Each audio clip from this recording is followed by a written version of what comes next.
Okay, SDL, we're ready to go. We're going to start the Public Safety Committee meeting for Wednesday, January the 19th. Madam Clerk, would you please call the roll? Alderman Boyd. Alderman, you're muted. Oh, thank you, President. Alderwoman Davis. Present. Alderwoman Howard. Present. Alderwoman Spencer. Alderwoman Boyd. Present. Alderman Bosley. Alderman Muhammad. Alderman Oldenburg. Present. Alderman Narayan. Here. Alderwoman Clark Hubbard. She's stuck in another meeting, so she may not make it. Alderman Page. Chairman Pocoro. Present. 7 present, you have quorum. Okay. We're going to need the approval of minutes from the December 9th meeting, 2021. Do we have a motion to accept the minutes from the December 9th, 2021 meeting? I move that we accept the minutes. Second. Madam Clerk, please call the roll. Alderman Boyd. Aye. Alderwoman Davis. Aye. Alderwoman Howard. Aye. Alderwoman Spencer. Alderwoman Boyd. Aye. Alderman Bosley. Alderman Muhammad. Alderman Oldenburg. Aye. Alderman Narayan. Aye. Alderwoman Clark Hubbard. Alderman Page. Chairman Pocoro. Aye. 7 aye votes. Okay, we're going to go ahead and I think what we're going to do, we do have Board Bill 117. Alderman Muhammad is not here yet. I do believe he is coming. So we're going to go to the police chief. Actually, we're going to have representatives from the police chief. The chief didn't make it with the funeral.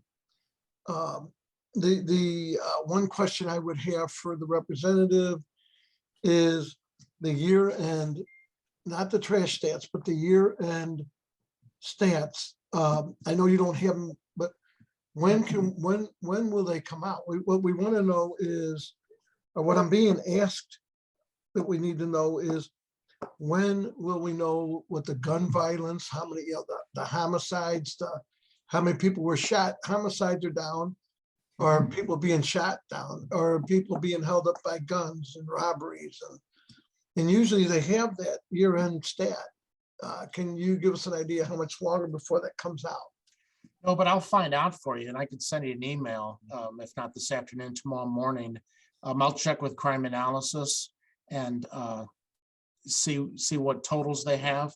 I know the homicide totals are out. I got an email recently from Lieutenant Harris, the commander of the homicide unit. This past year, there were 195 UCR homicides. They made 87 arrests on the year 2021. 5 cases were abated by death, which means that the offender has since died since the original incident. They've got 12 persons who are currently wanted for incidents, 3 of those for 2021 incidents. But I'll try and find the additional numbers that you're looking for, the aggravated assault numbers, and clearances, and get that to you. Yeah, I think that would be, I mean, generally we do see that, and just, you know, so yeah, if you can get that to me by, I would say by Monday, if I can have it by Monday, so that I can get this in for next week's meeting. I will probably invite the chief back next week to speak on that. Sure. Okay, having said that, I'm just going to go down the list. Because right now I still do not see Alderman Muhammad, so we won't be doing this bill without him. Go down the list. So Vice Chairman Boyd. Yes. How about, do you have the November stats? Year to date November? I don't have that in front of me, no, sir. I'm sorry. Okay. I guess. Are Mr. you Chairman, talking about homicides or just all general crime or? Jeffrey, Alderman Boyd, so when we put this together, they may be a little bit unprepared for some of it, only because this had to do with illegal dumping. Oh, And they were gonna give us a presentation of where we're at, what's going on. And that was by request of some of the aldermen. So we're probably gonna end up doing the crime stats next meeting next week. okay. So they're more prepared. My apologies for starting it out that way. I just, this is more about the Trash task illegal force. dumping. Yeah, trash task force. Okay. Yeah, I'm sorry, sir, I don't have that answer for you. I'd have been more prepared if I'd known exactly what you. No, that's okay. looking for, so I wanna be got helpful. confused. I got confused. Don't worry about it. So you're going to talk about the trash task force numbers. Yes, sir. Lieutenant McAteer's got a presentation. Awesome. Lieutenant, you want to go with your presentation first? Thank you, Alderman Vaccaro, and I'd like to thank the Public Safety Committee members for inviting the EIU team today to speak before the committee and talk about some of the great things that the unit continues to do. With me this afternoon, I have Detective Rick Zermulin from EIU. He is assigned to EIU, and I have Sergeant Albert Napier assigned to Intelligence, and I have Nick Murphy, who is assigned to Crime Analysis, who is going to help me put my presentation on your screen here. So go to screen, right? Share screen. Yep. And then Right screen there. 2, share. Share. Should be good. So does everybody see the screen? We do. Yep. Yeah. Okay. All right. Okay. I'll go ahead and start. So to help kind of organize things in, I did put this presentation together. I hope it's helpful. And if I don't have an answer to anything or you have a question, please just shout it out and we'll see if we can get you an answer. Okay. All right. So just a kind of a brief history of the unit, just one page. So in 2010, the Environmental Investigation Unit, which I refer to as EIU, was created within the St. Louis Police Division to address growing concerns relating to illegal dumping throughout the city. In 2015, the federal funding that was provided for that 2010 effort ran out, and EIU was subsequently disbanded at that time. And then in 2017, the Citizen Service Bureau became backlogged with over 4,000 citizen complaints of illegal dumping, with no officers on the police department dedicated to following up with this effort.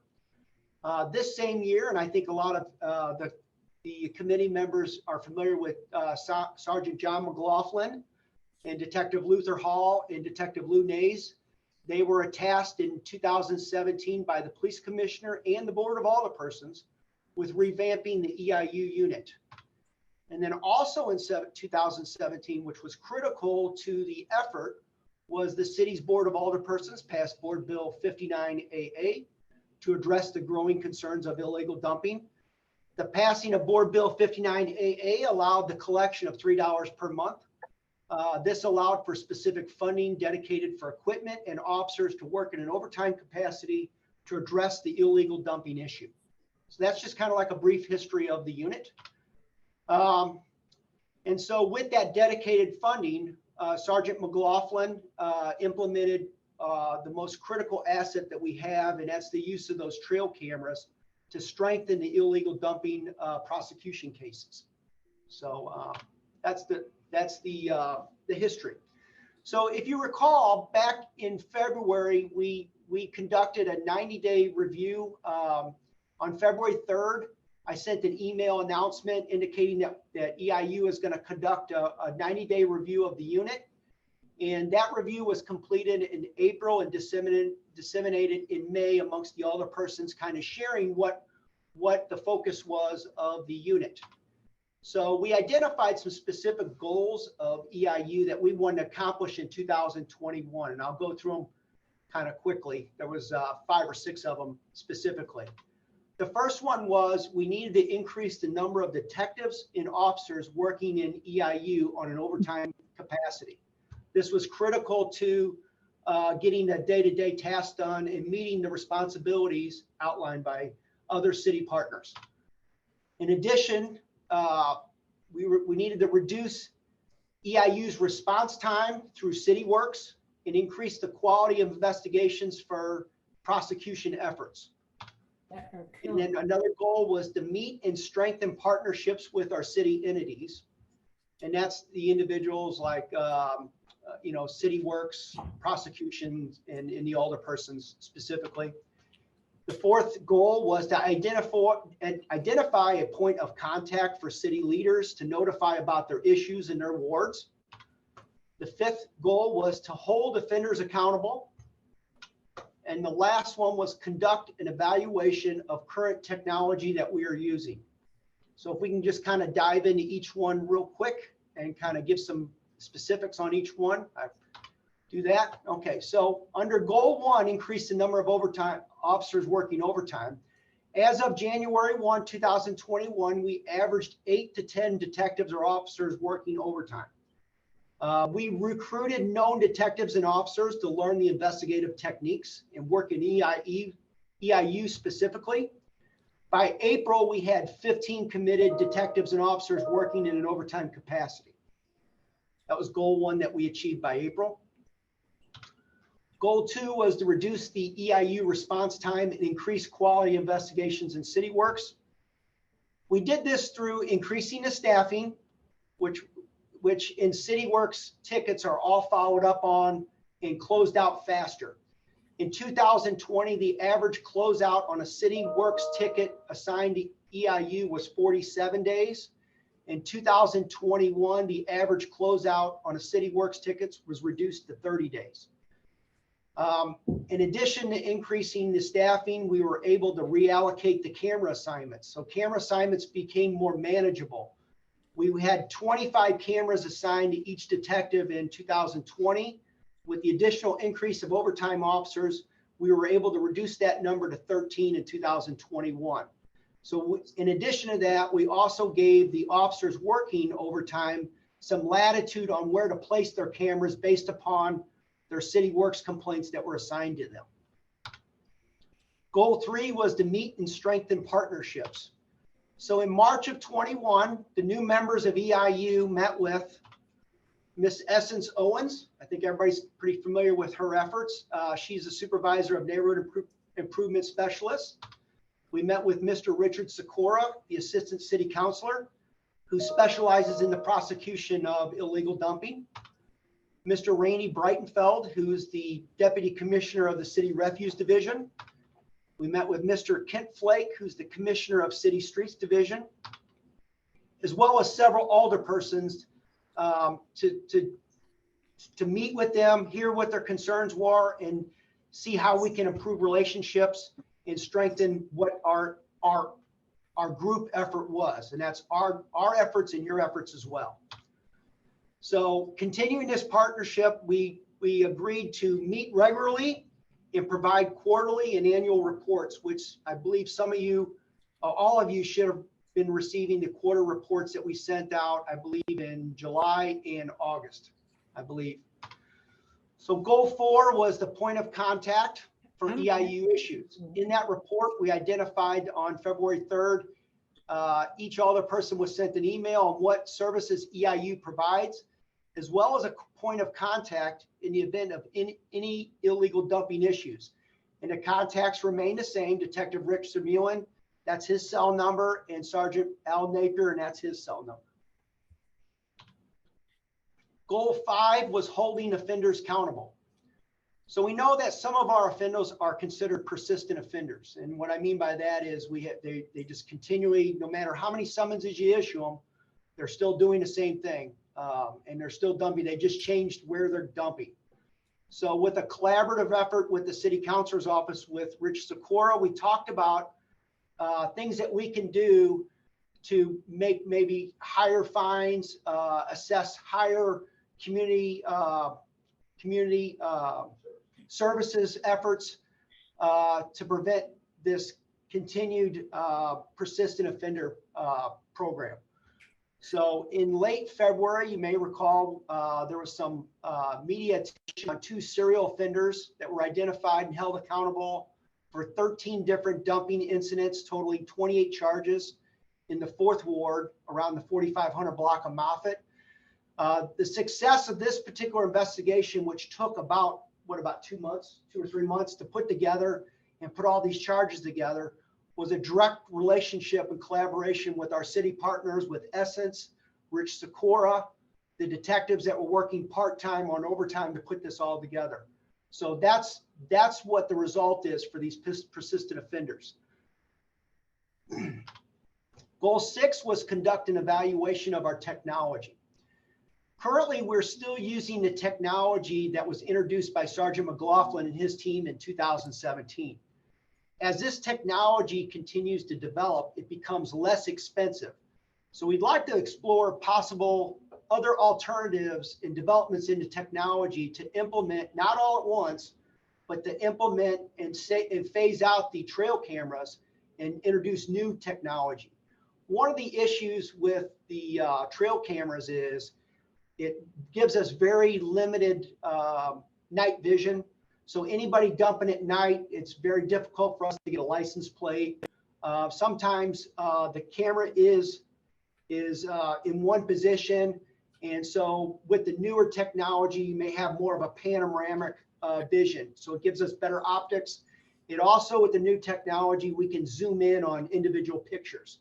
So that's what we're trying to morph into in the next coming years. I think we had talked about identifying what technology that we wanted to maybe adapt to and maybe create a 5-year plan where we're introducing new technology and phasing out the old stuff over a 5-year period, not all at once. That way, at the end of 5 years, it's more manageable and it's not a one-time fee of $500,000. It's maybe like a $50,000 investment every year. It's more manageable. Okay, 2021 by the numbers. Here's what we got for 2021. So what did we do in 2021? So we increased staffing to 16 detectives, 15 to 16 detectives working overtime regularly. We increased the number of EIU cameras from 204 to 225. This includes replacing old cameras that were no longer operational. As I mentioned, some of these cameras were introduced in 2017, and the life expectancy of these cameras is past the life expectancy. So we'd like to introduce another 50 by early summer, so bring our numbers up to 275 by the beginning of summer. In 2021, EIU handled 1,795 complaints from the Citizen Service Bureau. 83% of the 1,795 were handled within 10 days, so that we closed those investigations out within 10 days. We reduced the overall Citizen Service Bureau tickets closure by 15 days on average. Illegal dumping reports were reduced by an average of 14 days. And in 2021, the unit issued 571 individual summonses totaling 650 charges. So that's a 48% increase from 2021 and a 45% increase from 2019. Of the 650 charges generated, that's the total charges by EIU detectives and officers, 598 were issued by the city councilor's office. 310 were adjudicated / convictions thus far. So some of the cases that were issued in December still do not have a court date yet. So we won't know the real numbers until probably a couple more months on the final numbers as far as the adjudication conviction stuff.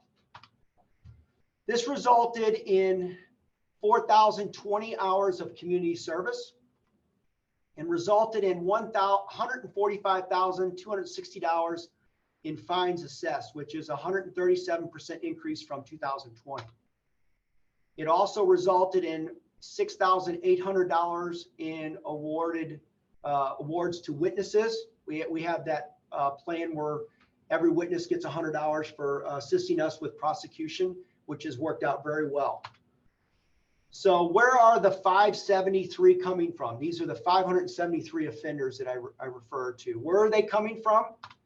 Well, 573 are coming from 312 reside in the city of St. Louis, and 260 one reside outside the city of St. Louis. These are their known addresses that they give at the time of the summons being issued. So we find that as kind of maybe a 35-65 split on where the individuals are coming from. It's important to note that some of these individuals are considered repeat or persistent offenders. So although we issued the 573, some of them, as I mentioned before, issued the 28 violations. He was good for that one particular individual was good for 12 different incidents. So that would have been calculated into 573 just for information. So a breakdown of the 570 summonses that were issued by EIU. 401 were directly related to our alley cameras. So that essentially means without the alley cameras, we would have missed 401 summonses to be issued on that.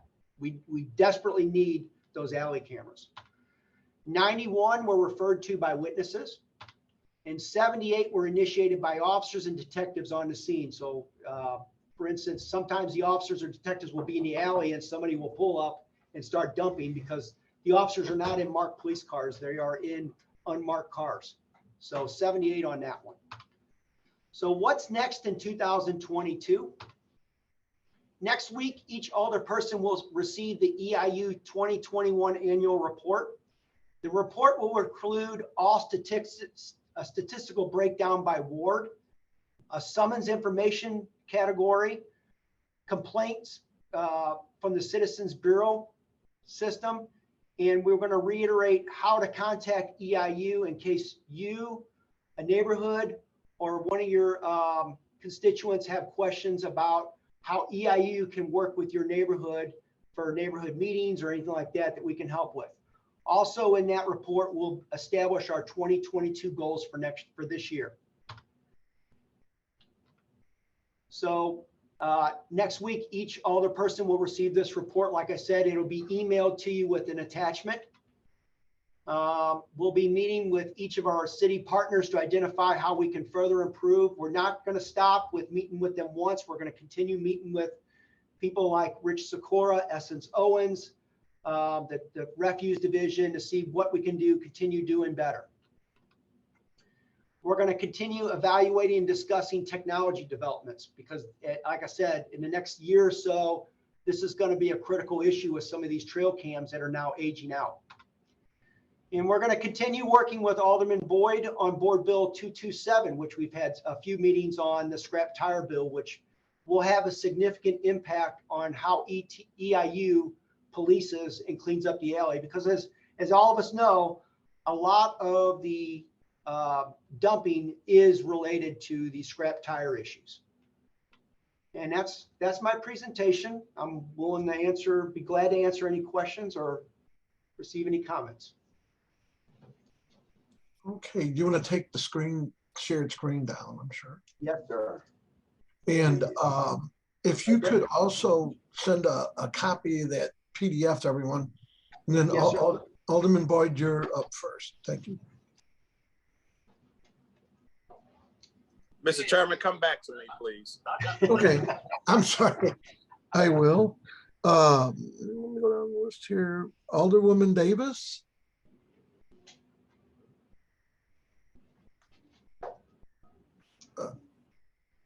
I know she was here for roll call. I probably put her to sleep. No, I was taking a nap, but you know, I'm old. We'll come back to her. Alderwoman Carol Howard. Hello. Hi. I want to thank you all in the EIU unit for all your hard work and dedication. It seems as though it's been very effective, and I don't know what the answer to this permanent answer is to get people to stop the illegal dumping, but it seems like you're on it, and hopefully maybe we can get some higher fines, because I think sometimes the fines aren't enough to really deter people from doing it. It's still less than taking it somewhere and paying to dump some of the stuff that gets dumped in our trash containers. So maybe that's something that we need to work on is elevating the fines so that it hits them a little bit harder in the wallet. Maybe they'll be a little more attentive to where they're placing their junk. So thank you very much. And I appreciate the unit's responsiveness to our concerns. Thank you. And I look forward to that report, and I will share it throughout my with my neighbors. Thank you. I know we're limited to a $500. The state would have to give us permission to go above that. We've actually put it, it's not the state, we actually put it on the ballot to raise that to 1,000. And everybody's concerned they're gonna have to pay 1,000 because they didn't cut their grass. But Well, it's in the city charter. right, We have to go before the voters, but I think that if we craft the legislation and people understand what we're asking for, they may be more apt to pass it.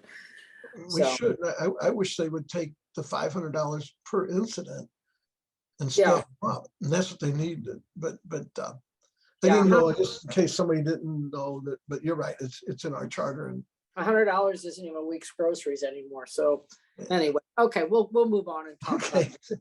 well, thank you. All right, thank Uh, you. Alderwoman Kara Spencer. And she wasn't here. Thank you, Mr. Chair.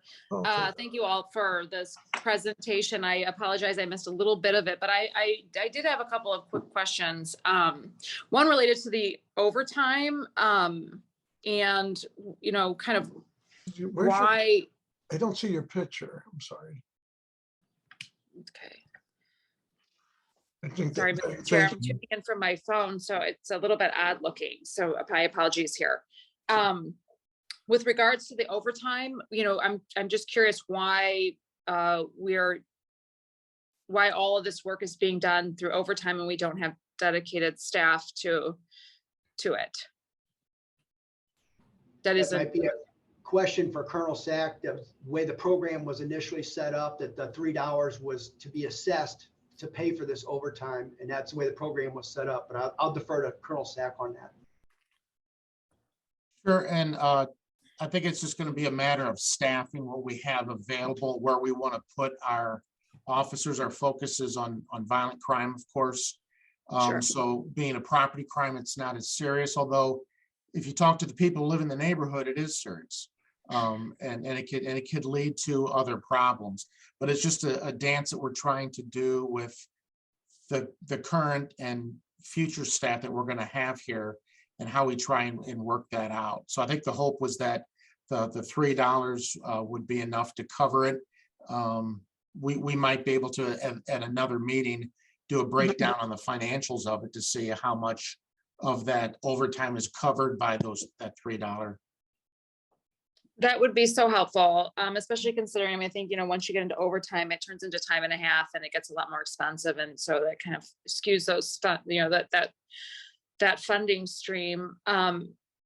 And it is a really important issue. I mean, it's arguably one of the most important issues. I wonder how much of this work could be done administratively, recognizing the shortage that we have of manpower within the department.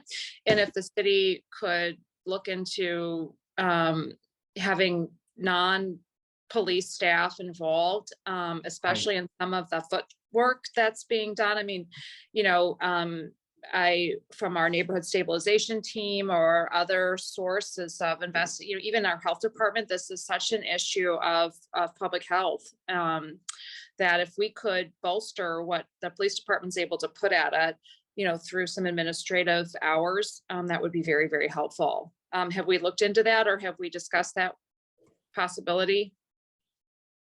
I'm not aware of it. Lieutenant McAteer might, but if there's some way to civilianize some aspects of this to reduce the cost, that could be helpful. Certainly the preparation of the police report and the presentation of the case, and the testimony would be from the officer, but there's no reason why we couldn't in some way roll in you know, some kind of civilians. But Lieutenant McAteer, have you used civilians in the past in any of this capacity? So I raised my hand when we talked about it. I think that the thing here is that because of the technology that we implemented in 2017 it was good technology at the time. But Mhm. as we talk about the new technology, right now the technology requires officers to go into the alleys and directly downfeed the images. Right. When we talk about new technology, it's if we buy up better technologies that we can remote feed, I think that way we can implement civilians to Mhm. perform that responsibility remotely and in an office environment, like you mentioned, Alderwoman, the administrative side of it. So I think that aspect of transitioning is contingent on what technology we identify moving forward. Does that make sense? It does. And so are we working on, do we have funds associated with that, or what are we working on as far as having additional new technology, you know, that would, you know, newer cameras that you don't have to have an officer going into an alley and manually downloading that. It's such old technology at this point. You know, I'm kind of hoping that I'm certainly hoping that we can upgrade that to, you know, match some of the surrounding cities and areas on So our like I mentioned in our evaluation, we will have a technology component. The police department, the way I'm understanding, I don't believe the police department manages the funds that are set aside. I believe that Commissioner Walterman manages the funds. So this will be a conversation with Commissioner Walterman on how do we buy new equipment and what new equipment would be beneficial to the unit and the city residents. But that'll be in the evaluation. Okay, are we tying this into the cameras that we have through the Real-Time Crime Center for other purposes, for, you know, kind of checking to see, you know, you mentioned the tires, and a lot of times you can see these vehicles driving around with, you know, just absolutely chock full of tires, and or construction debris, and tying into some of the other departments that our city runs. You know, I'm thinking of the building division, and a lot of this work is either done with or without permits, and there's some other sticks and that we can employ. So certainly if I had a 3-year goal, it would be to tie these EIU cameras into the Real-Time Crime Center like traffic does with their cameras, streets does with their cameras, and tie it all into one. Because this is a trail cam technology, there's no way to feed it. So unless we hook it up on the internet and do it that way, that's why the officers have to go out there and remotely download it. So ideally, I'd love to have it all tied in and put everything on the same page where all the information is shared in one unit. But that, you know, again, that like downloading of information is something that could easily be civilianized. You know, we don't need an officer to do that. That's a good conversation to have.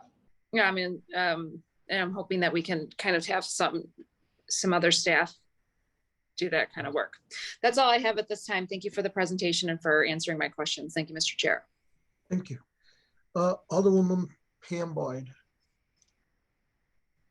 I have no questions. I just have a comment. It's apparent that it's a lot of things that needs to happen. And I understand a lot of older people have recommendations, but you're welcome to be at the table to help these guys and changing how we look at the EIU. They need to go to another level, and they're aware of that. I just think that dumping is just not an issue that's an inconvenience for residents within our world, but it's a environmental issue that's impacting the health of our communities. And so I thank them for what they're doing, and I just let them know that I support them, and I just know that we got a lot of work ahead of us. Thank you. Alderman Brandon Bosley. Thank you, Mr. Chair. And I appreciate you all for the work that you do. We definitely call on the city to pick up a lot of debris within our alleys for a lot of different reasons. You have people dumping from all over the city and over the county. So I certainly appreciate you all. Appreciate the presentation. I do have a question. How much do you think it would cost? Or do you have some ideas on what these new cameras could cost per camera? If we were to put them up in the alley, the ones that we could probably hook up wirelessly, maybe we could have them, tied to some small cell bill, where you can have a SIM in the camera, but I don't know exactly what models you all have looked at. But how much do you think the cameras cost? So we haven't really dived into it. I know there's a lot of different technologies out there that will provide us a live feed. You do have some knowledge of the system, how it works, because you mentioned the cell phone, aspect of it. Remember, this technology would not be considered as a hard wire, means not hooked up to the main internet thing that we normally hook the intersection cameras up to. So these would be standalone cameras hooked up through wireless cellular. So if I would guess a number and say a number, it would be a guess out of left field, and I'd hate to be saying, hey, you told me this was going to be, $1,500 and they're $5,000, and I just, hey, the technology the costs are coming down. I just don't know how far down they are for this, how we want to use these types of cameras. Some other cameras that Intel has used for some other investigations, some of those cameras provide a different feature, like they move. So this, how do we want to do this? Do we want cameras that move, or do we want a fixed camera? That will really differentiate the costs. So, but I will have that conversation with Commissioner Walterman on the need to go to the next technology platform and continue preparing EIU for the city residents. Understood. And the reason I asked, because I definitely have some ideas of some cameras we could possibly use. I actually asked the last administration to put cameras in every single one of our alleys here in the ward. But they said that there wasn't enough manpower for individuals to go out and download that information if we had dumping going on. So, I definitely understand us not having enough people to go out there and monitor that thing, those Right. things. But I will say specifically for my ward, I can't speak for all of them. I will set aside $100,000, which I've, already spoken about doing, to put cameras in every alley, or as many as we can, so if you all find some that are reasonably priced, that helps your job be easier. I don't think, once again, there needs to be a decrease in manpower. I think you need, more people. There's so much dumping going on in the city. There needs to be a zero tolerance with it, and it's just not going to be technology that makes that happen. That's going to be, really shaking down some of these businesses that are dumping these tires. Some of them are from the county. Some of them are right from around the corner here in some of these areas. So, but it's going to take some manpower to do those things. It's going to take definitely partnerships between the city, your department, and the residents that live here, to make sure that we're keeping a watchful eye on when those things happen, and if there's a regular occurrence, things like that. But you all need some extra funds. I think we need to get an idea of exactly what those numbers are. And of course, we have some capital improvement funds where we can utilize to improve in whatever we feel like within our areas are, I would say, the most common problems. And one of my most common issues is dumping. And I would love to eradicate that issue or problem, or at least put some things in place where people feel very uncomfortable coming there to dump. So anything that you all need from me, please, I would love, appreciate everybody who's working on this, would love to assist. Like I said, I will set aside some funding for it. So if you find some things, want to pilot some things, you already have some money and an award to tip around in and have some fun. So just wanted to, once again, I appreciate you all. If you want to reach out, you can always do that. Make sure I reach out to you all also. And I appreciate you all's work. Thank you very much. Thank you, sir. I appreciate that. And if Mike can answer a question I'm going to have, we want to kind of target strategically. you know, you may not need them in every alley, so we'd want Mike to kind of map out where those frequently dumped places are at, so we can hit those hard. But Mike, are these things mobile? If we have something up for 4 months in one location and it quiets down because, you know, they see that it's there, they know they're getting caught in that alley, are we then able to move that to another location, and how difficult is that? So we have a partnership with the city streets division, and we have where we move these cameras are being moved around every week. Okay, good. Not all the cameras are being moved, but let's say, you know, Alderman Boyd has, you know, cites a new dumping location in a certain alley. We'll hurry up and move we'll move a couple cameras over to that alley. We call the refuse division, get the alley clean so there's a fresh, you know, area there. Sure. And hopefully the next time, because humans are creatures of habit. Yep. They go where they're not going to get caught, or they think they're not going to get caught. So the faster we get on top of new areas that they're finding and hook up these cameras, the better chance we have in identifying who's responsible. But every week we're changing some of these cameras around. Not all of them, maybe 10 or 15 a week. You think we're moving cameras around? Probably less than 10 a week. Probably less than 10 a week, because it requires a 2-man crew with a boom and working with the streets division. But every week we are moving some cameras around. Okay. So Alderman, I appreciate the support. You know, if we're able to get additional cameras, we'll certainly put those in locations that they're needed, and know that as circumstances change within your ward, we would be able to move those to those hotter spots. Well, I appreciate, like I said, I'm willing to put some funding into it. I've said that to the previous administration. I've talked to this administration a little bit about it, but I haven't had the conversation collectively like we're being able to have now. So this administration is definitely with it. I appreciate you all also. But if we can, I know the moving around thing is something that's important, so we can utilize them effectively and be able to get around throughout the city, because we don't have, you know, of course, enough to serve all areas. But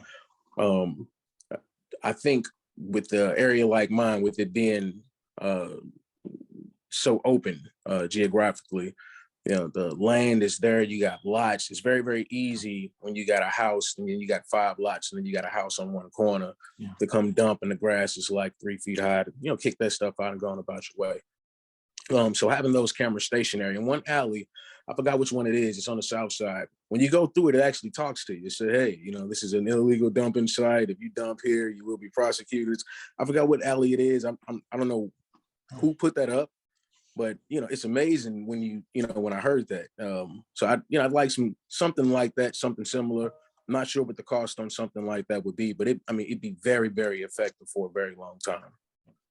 If we can, you know, once again, find something stationary, man. I'm sure it scared the crap out of people. I have to look into that. As much as we'd like to take credit for that, obviously must be a city resident stepping up on that to implement that, but I'll be looking into that. Please do. I mean, I was like, wow, who did this? You know, so once again, I appreciate you all in the work that you do. I know it's very difficult, because as soon as people dump things and we pick it up, it's right back down there, you know. So whatever we can do to get these repeat offenders and clean the city up, I am all the way with that, man, because it helps us all feel better about where we live at. So thank you all. Okay, let's see. Alderman John Muhammad. Thank you, Mr. Chairman. I have no questions. Thank you very much, Lieutenant Colonel. Sir. Alderman Tom Oldenburg. I'm sorry. Thank you, Mr. Chairman. Lieutenant, Mr. Sack, appreciate you guys. Appreciate your time being here. I think what I'm hearing, just to reiterate it and maybe underscore a few items, follow-up actions or homework for maybe myself, and what I think should be the task of this committee, is that an equipment upgrade is necessary within the next 1 to 3 years. And if I'm also hearing correctly, I think it makes sense that we, the royal we of this Public Safety Committee, help identify some sourcing for that. As you know, Lieutenant, you and I have talked in the past about particular sources that could help upgrade equipment, particularly cameras with the Real-Time Crime Center. Myself and Alderwoman Davis sit on the Capital Committee for the city. We are in the process of making recommendations based on the city's capital improvement plan on necessary improvements that are going to be needed throughout the city, not just infrastructure, roads, bridges, et cetera, but camera and technology improvements. So I think there's a real opportunity here to dovetail in what could be a legitimate plan or proposal that's itemized and detailed for Alderwoman Davis and I to put forward in that capital committee, which has input from various city departments, and then that would get rolled into the recommendation of the capital improvement plan and would be part of any potential appropriations with the ARPA dollars, as well as the other federal monies that we know are coming to our city. So I think the opportunity really is now to move a real plan that has costs identified. And if you work with Mr. Walterman on what the price tag is, I think there's many members of this committee that would love to give legs to making sure that we get that sourced, because not only is the camera improved, I mean, because crimes happen in alleys as well, right? In addition to the illegal dumping, if we've got these wired into the real-time crime center, it can also help to solve and or prevent crimes, I think.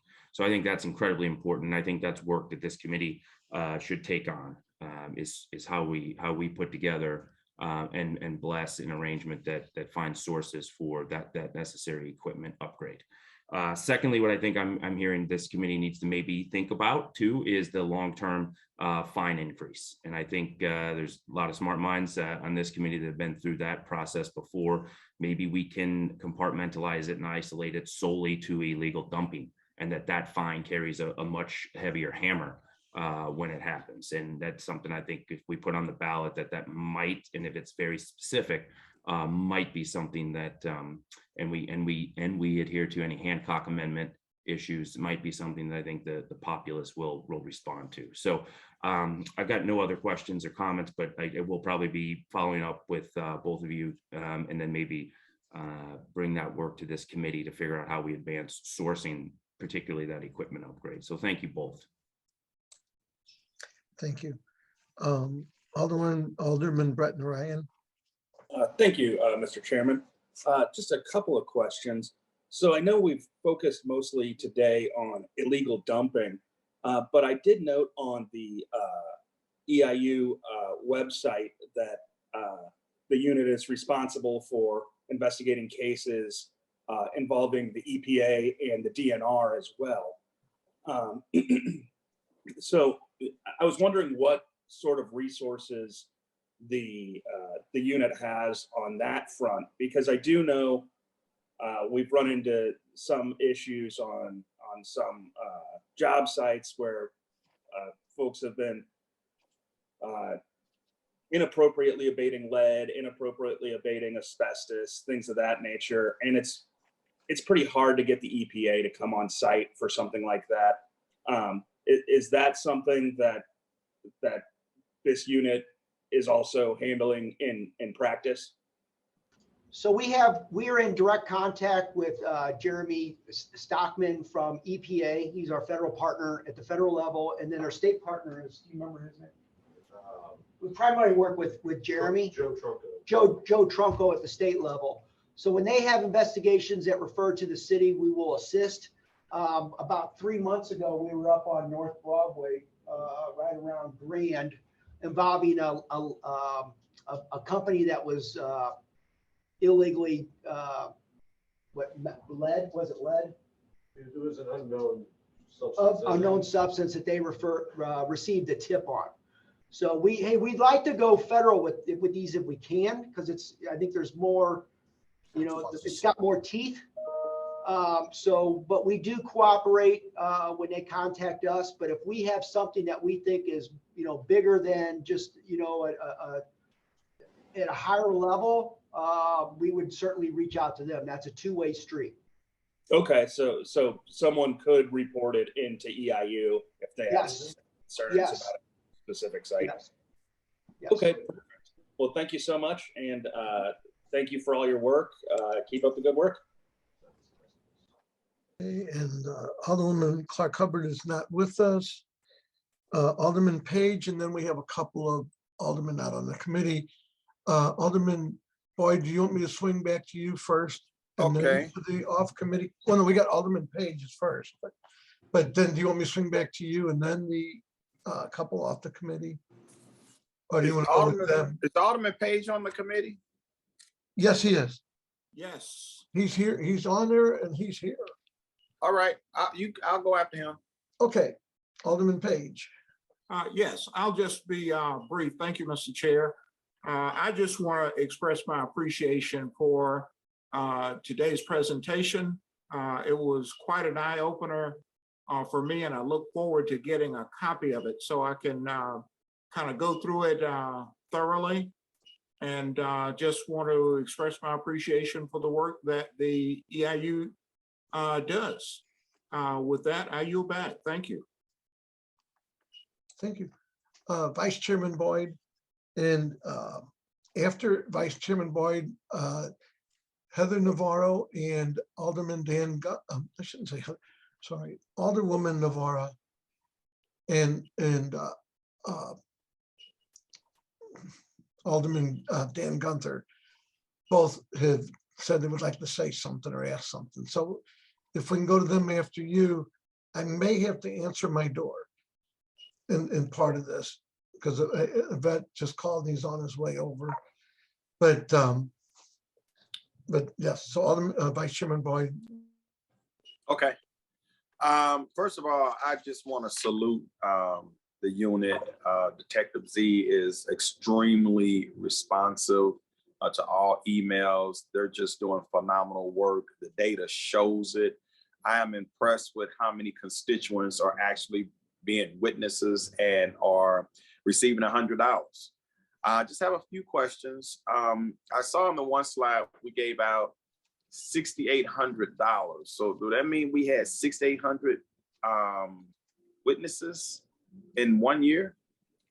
That, Alderman, that means at least 68. Each witness gets $100 for each incident. So remember that that's what we had at this point.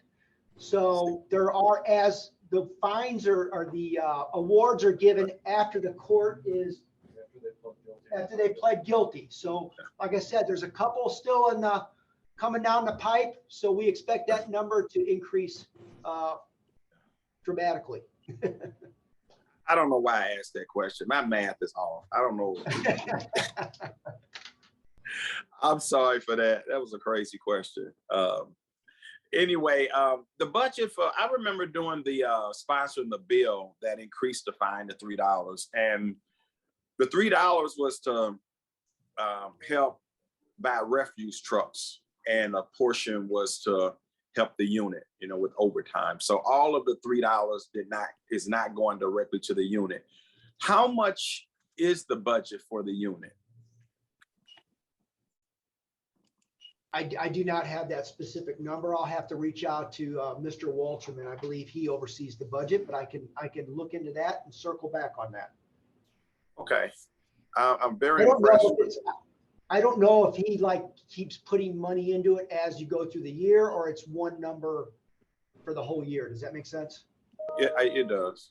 All right. I'll be curious to know though.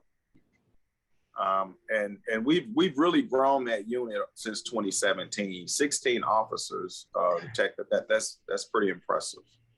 And if we had 275 cameras by the end of the summer, that's even more impressive. Like Alderman Bosley said, we almost need them in every alley, but that may not be as practical. But hey, if we can get the money and we can make it happen, I'm definitely for it. I think, I guess I missed the news broadcast. Saw something you said, I guess it was shown on the news about these chronic offenders or what have you. I missed that. If you still have the link to it, would you send it to me? Because I've been talking about that for a long time, shaming them. You know, we shame them, you know, maybe somebody else will say, well, I don't want to be on the news. Because I know I shamed 1 year, I think it was a street department right behind my office. That they won't do that again. Let's see, 78. Oh, 78. This was incredible to me to hear. 78 of the summons were initiated by some detective just happened to be in the alley, and somebody was 7. That's a high number. Wow, talk about luck.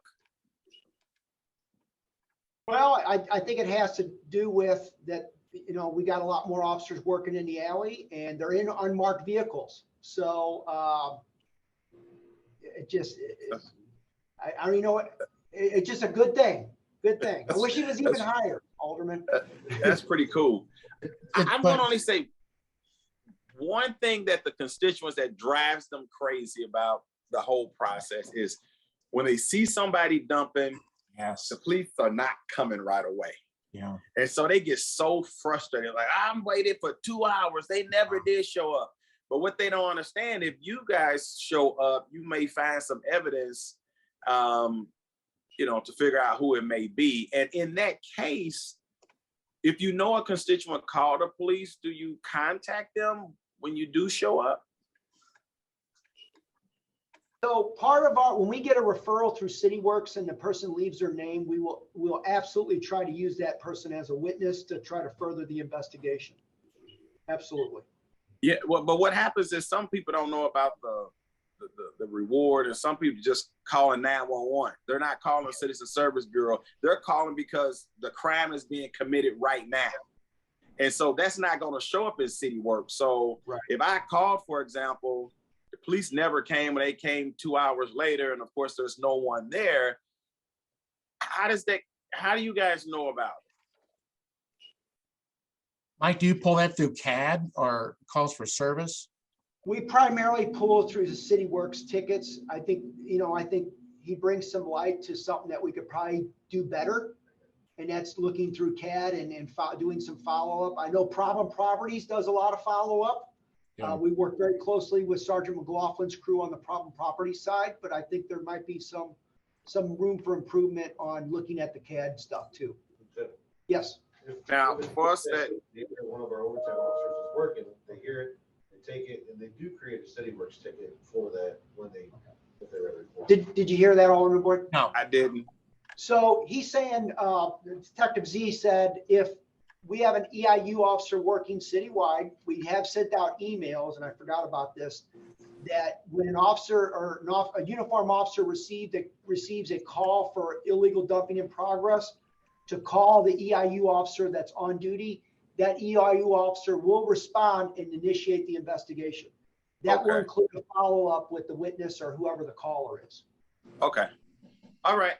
Well, again, I truly appreciate all the hard work. I remember when it started in its infancy with Sergeant McLaughlin and Luther Hall and a couple other guys, and the kind of little bear cameras they used to have back then. And so I appreciate the fact you've come a long way. Mike, can you resend that message out to everybody just as a reminder? We send out every month, but I'll send it again. Oh, this week. okay. Well, I guess I'm, We send oh, it- you know we what send you it out do? every That's month. right.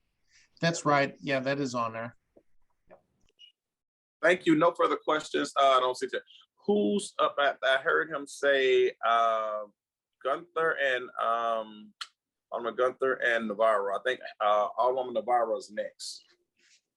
I wonder though, did Alderwoman Davis? I Oh, know she's yes, not you here on know- the committee, and I see she's got her hand up. Oh, I'm No, yeah. sorry. So yeah, And- Alderman Davis somehow, she wasn't there. But then, yeah, then if you, Jeff, and the other thing, because I'm gonna have to grab the door, but the other thing, and I don't like if it was Colonel Sachs or whoever, but you have the numbers I was asking for. I've got an explanation at least. So the FBI has moved away from UCR reporting to NIBRS reporting. And that's gotten built into our new police report. It's like a perfect storm into Swift Protect. So they're now trying to get all that to work out, and IT's wrapping it up. They think that we'll be able to release that here, hopefully within the next week or so. We'll have all those numbers out, but then going forward, it'll be more timely. Normally, you're right, the books close within 7 days of the first day of the following month, and then we could release them the following week. But IT's struggling, trying to get NIBRS to talk to Swift Protect. Okay, thank you, Alderwoman Davis. And then Vice Chairman Boyd, if you can take over for a few minutes, that would be wonderful. Okay. Who's up next? Heather Navarro? No, it's Alderwoman Davis. Okay. Go ahead. Thank you very Alderman much. Davis. Thank you very much. Gentlemen, I just want to, first of all, Thank you for such great information and stats. As you know, we have probably less than 25% of what your budget really requires to help clean our city up. But until we do that, we can't ever talk about encouraging people to move here in greater numbers or asking people to stay. So what I wanted to throw out there, because I pay attention to a lot of what people say in neighborhood meetings, if we also included some of the lesser expensive monitoring cameras in some areas of our communities, and then we just simply took those cameras and retrieved the information from them, could that also help? I know you want everything tied into the crime center, but maybe everything doesn't have to be tied into it. So currently, none of the EIU alley cameras do tie in. Certainly, as if we do go to the next generation of technology, it would not be, next year or the year after. It would be a phase in. So we would have the next couple of years, we would have a mixture of the old technology that does not feed in, continue using those cameras until the extension, till the end of their life, and implement the new technology. Is that helpful, ma'am? Well, I would hope that we wouldn't have to wait. I would hope that we could do these things immediately, because a lot of them do not require any hardware. They also are very small. It doesn't require two men to mount them. It doesn't necessarily require, they don't always have to be at the height that we have them. So I was just hoping that maybe we could explore some of that because they're very cost effective too. Yes, yes. And Manny, you make a good point. Another thing that I don't know if we've explored yet is, resident involvement. I remember on the fourth floor, I love cameras. Alderman Oldenburg made a remark about the value of them.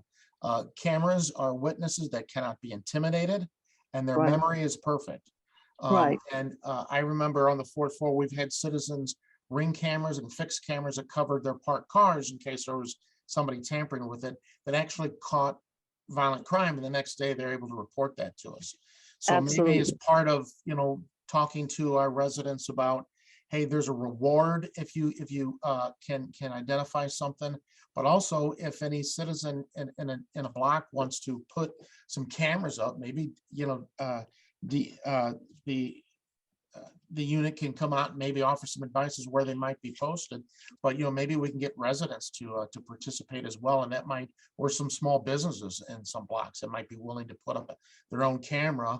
And then if they discover trash in the back, if it's captured on their camera, the detectives can go get it, just like we do for any other residential camera that captured a crime. See, now you're taking it exactly where I wanted to go. That's what I think could be very helpful. I think we can invest in some to make them available to people who are willing to do it. And we used to do that back in the day. We had cameras in everybody's back room window who was willing to put a video camera, and we came back, got the information, and or they would call in while it's happening. So I do appreciate the thought on that, and I hope you have the opportunity to look at that and get it implemented, because I think it would also help us. My last thing that I wanted to share with you is when you're talking about the actual marketing of this, aside from making sure the residents get the right information and are trained on this, and our NISs and all these folks, but I think we need to also just put it out publicly, just to kind of scare some people, but also let people know, because our own residents are dumping in their neighbors' alleys, okay?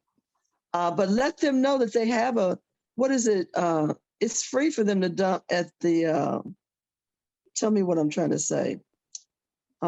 Steady dump. Yeah. So they don't, and a lot of people don't know that, because we used to charge, but we stopped that a long time ago. So people just need to have all the right information. And the more we put it out there, I think the better we'll be. So I appreciate everything that you shared with us, and keep up the good work. Okay, thank you. Thank you, ma'am. Hey, Alderman, Mike, Can I maybe you add could, that to the website? Yes, please. Okay, I will add that to our EIU website, that about the free, the free 12 times a year, once a month, city dump for city residents. And we'll add that next week. and hey, Okay. Mike, maybe you can get a hold of Avita and Public Information and see if we can just put out some kind of media blast that talks about, some of your numbers. That way, as the older person pointed out, might, put some folks on notice. I better not do this in the city. And also if she can include in there the reward, that might be a little incentive as well. Okay, I got Thank some you. ideas with that, how we can get that out to the media. Yeah. Okay, thank you so very much. Okay, next up is Alderwoman Navarro. Thank you, Mr. Vice Chairman, and thank you for this presentation. The information has been really, really helpful. I have a question in terms of how many of these, I imagine a lot of these individuals that we're catching are doing this dumping on behalf of an employer. And so I'm curious how often we're able to tie it to whether it's a construction company or something, and what is the consequence for them? That's a good point. I was going to bring up if you all could, if Mike could come up with those numbers in his unit, and if it's significant, maybe y'all can add an additional ordinance that says if convicted of illegal dumping, then you can't get a permit for 12 months, maybe. Right, that's what I'm do thinking. business in the city. Yeah, I think imagine a lot of these are contractors, and they're going to move on to the next job, and they're going to do the same thing. So yeah, I think it would be really helpful to have that information. And I imagine, unfortunately, I won't be here to work on that legislation, but hopefully somebody will be. So Mike, So for the record on that, so when we have an employee found to be illegally dumping on behalf of his employer, Rick advised that we will not only issue the employee, but we will go back and issue the manager as well for not having a commercial license or commercial dumpster. So the employee will get the illegal dumping, and the employer will get the not having a container. Okay, and what's that fee or fine? They're all $500. They're all $500 maximum fines. Okay, for not getting a Yeah, and I do know that Mr. Sikora has championed the maximum fine on all of these fines. But it's up to the judge and the excuse that the offenders normally give. And I will say, Alderwoman, if I can get 2 seconds here, we're having right now a problem with U-Haul. So we've been working with U-Haul where people are renting U-Haul trucks and going to whatever businesses that they know, loading up for a fee, and then taking the U-Haul truck in the alley and dumping. So we've tried to reach out through Rich Sikora at the city councilor's office and working with U-Haul to provide, some better information about, hey, when these individuals, you're renting to these individuals, this is what they're doing with your equipment, with your company logo. They've been very reluctant on providing the information on the renting information without a search warrant, essentially, a court order. So we're trying to, jump over some of the legal hurdles with that. But right now, U-Haul has been on our radar. Thank you. Well, that's good to know. Well, thank you so much for your work. I really appreciate it. And I don't have any other questions. I'm back again for a minute. I saw where Alderman Dan Gunther had just requested that we get this to everyone. Alderman Gunther, did you want to speak? Okay, he may not be here. Does anyone on the committee have any other questions for either Colonel Sachs or Lieutenant? Anybody on the committee? Any other questions? If I can add, Alderman, Yes. hey, this is a team effort. Yes. And I'm not saying that the current team is doing anything different other than building on what its predecessors built. So it goes all the way back to, I mentioned John McLaughlin, who's been a great mentor to me over the years. And he initiated it. And, Luther Hall's been a great, tremendous asset with his knowledge. But there's been a lot of people over the years that's worked with various aldermen to develop this program all the way up to where it's at now. And now the existing team is challenged with taking it and developing the unit and preparing it for the next 3 years. So this strategic plan is going to be important with the next 3 years for what we're going to do with technology to make it even more effective. So I just wanted to make sure it's a team effort on this. Thank you. And if you guys could send us a copy of the whole, just send a PDF of the whole presentation today, I'd like to share it with the committee. I would ask that the committee don't share the cell phone numbers that are in this off the committee, because there was some stuff in there that. Well, Mr. Chairman. Yes. To that point, actually, this is all public record, so the cell phone. Yeah, I know, we're there. And I was wondering if this is it looks like it's a PowerPoint presentation. Is that correct, Lieutenant? Yes, sir. It is a PowerPoint presentation.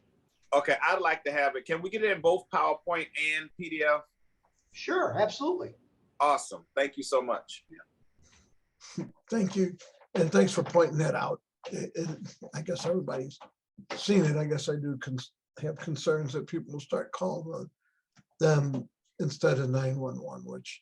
And by the way, those numbers are made available to every alder person. So please use those numbers if you need to get a hold of one of the EIU detectives. Okay. Right, but I would say anybody else that's call 911. Yeah, please. Well, thank you guys for coming in, and we're going to move on because we're going to try and make it to a funeral here in a little bit. But thank you both for coming in, and I look forward to hopefully next week, if you have the other numbers, if they get the systems together, I'd like to maybe put something together for that if you would, okay? Yes, sir. We'll get that out as soon as we can. Okay, God bless. Thank you guys so much. All right, thank you, sir. Appreciate your time. Thank you. Alderman John Muhammad. You're recognized on Board Bill 117 if you're wanting to do that today. Thank you. Thank you, Mr. Chairman. Does everybody have Board Bill 117 in front of them? I just want to make sure that's in the Google Drive. I did check it was there. I know sometimes people have problems with technology. Okay, I assume that everybody has it. Again, Mr. Chairman, Board Bill 117 is very simple. We have been debating this for some time now here at the Board of Aldermen. Board Bill 117 adopts the Universal Plumbing Code here in the city of St. Louis. In this plumbing code is special for several reasons, but we won't go too deep into it, but it does address water efficiency. It addresses the environmental ramifications of plumbing, and it also addresses water consumption. The UPC is also used in St. Louis County, and it is the most recommended plumbing code in our nation.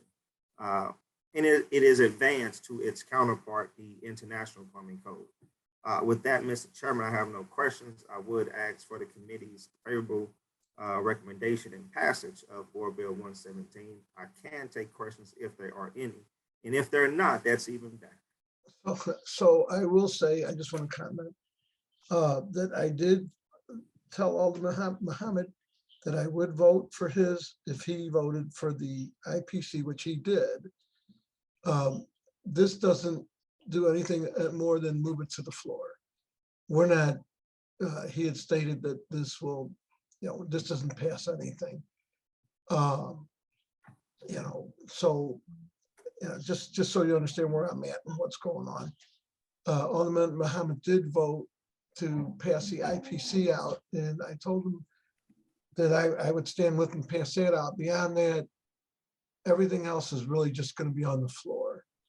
I see Alderwoman Davis has his hand, but let me go down the line real quick, because we do want to get to a funeral. I'm not having any speakers. We probably know more about plumbers and pipe. This has really become a it's become very divided. And every time it comes up, I think we all get lobbying on every side. You know, so I'm just gonna go down the list. If you have questions for the sponsor, if not, we'll move on, we'll vote and go from there. Vice Chairman Boyd. Yeah, I don't know. I know you said Alderman from the 21st voted on the bill that you passed, but if I remember correctly, I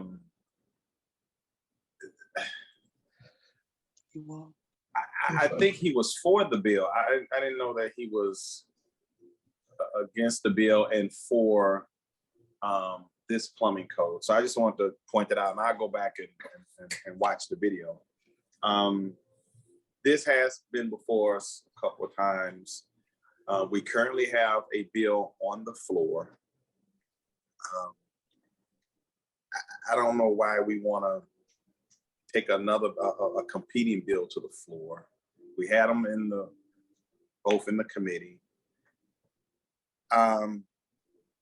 There's been compelling testimony as to why this is an extra burden financially for people to use this code. I think we all agreed that this is a superb code, but to get the job done in the city of St. Louis that we need done, the minimum standard of code, the international code, is a good enough code.